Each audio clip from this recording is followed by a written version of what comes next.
এক কথায় super duper bumper hit cinema বরবাদ। বরবাদ সিনেমা কেমন হলো? Editing, visualization, story, acting, casting, each and everything, মানে প্রত্যেকটা একটা ছবি ভালো হতে হলে যতগুলি গুণাবলী দরকার বরবাদের মধ্যে প্রত্যেকটা গুণাবলী 100 ছিল। বরবাদের মধ্যে একমাত্র সাকিব খানই এই গল্পটা প্রথম থেকে শেষ পর্যন্ত টেনে নিয়ে গেছে। তার অভিনয়, expression, swag, each and everything পাবলিককে মানে একদম ধরে রাখতে যথেষ্ট ভূমিকা পালন করতেছে। আর সাকিবের সাথে যারা কো আর্টিস্ট ছিল একজনের থেকে একজন ভালো অভিনয় করেছে, যে অভিনয়গুলো আমাদের অডিয়েন্সকে ফুল টাইম স্ক্রিনের দিক থেকে সরানোর সুযোগই দিবে না। তো আপনাদেরকে বলবো যে এখন পর্যন্ত যারা বরবাদ মুভিটি দেখেননি অবশ্যই আপনারা হলে এসে টিকিট কেটে বরবাদ মুভিটি এক্সপিরিয়েন্স করুন এবং আপনাদের মতামত আমাদেরকে জানান। বরবাদে সাকিবের যে লুকগুলি দেখানো হয়েছে জাস্ট অসাম ভাই।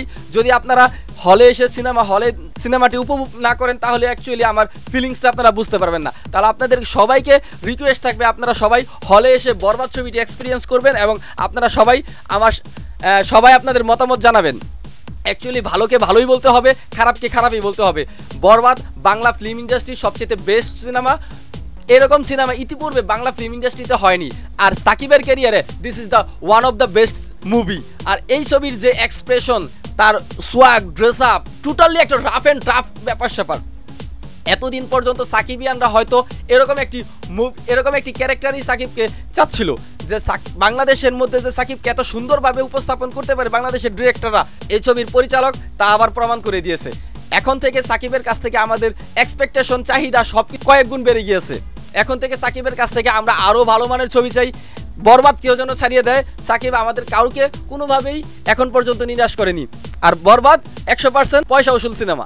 বর্তমান সময়ের হার্টথ্রব কাপল ইলিয়াস মহিমা জুটি, তাদেরকে নিয়ে আজকে আমরা বরবাদ মুভিটা এক্সপিরিয়েন্স করেছি। টোটাল ছবিটা দেখেছি মহিমার কাছে এবং ইলিয়াসের কাছে জানতে চাইবো আসলে বরবাদ মুভি দেখার এক্সপিরিয়েন্স ফিলিংস কি ছিল। যদি বইনা তুমি যদি একটু প্রথম বলতা।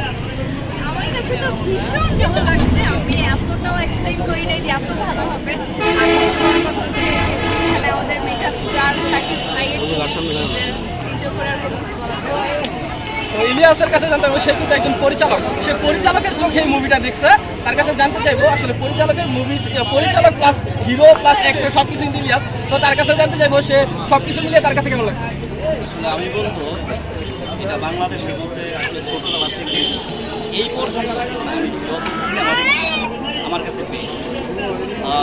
ক্যামেরাম্যান বা যারা এডিট করছে, শুধু যে অ্যাক্টর না, এটার মধ্যে সব মিলে মানে এমন কাজ করছে আসলে এটা যদি আপনারা না দেখেন মানে মিস করবেন। প্রত্যেকটা সিনের সাথে একটার সাথে একটা যুক্ত, মানে একটা সিন দেখলে আরেকটা সিন আগ্রহ হয় যে না এই পরবর্তী কী ঘটে। আসলে এই কিন্তু থাকা সিনেমাগুলাই আসলে প্রফেশনাল এবং সুপার হিট সিনেমা হয়। তো মানে আমি কি বলবো, আসলে আমি উঠবো যে একটা সিন মানে মিস করবো, মানে আমার চোখটা যেন অন্যদিকে গেছে না। প্রত্যেকটা সিন দেখার জন্য আসলে আমি আগ্রহ ছিলাম এবং প্রত্যেকটা সিন দেখছিলাম যে ক্যামেরাম্যান কী কাজ করছে বা অ্যাক্টররা কী কাজ করছে, মানে প্রত্যেকটা জিনিস আমি আসলে অনুভব করছি। আমার কাছে খুবই ভালো লাগছে। আর বিশেষ করে সাকিব খানের কথা কি বলবো, প্রত্যেকে আছে মানে পুরো সিনেমা হল।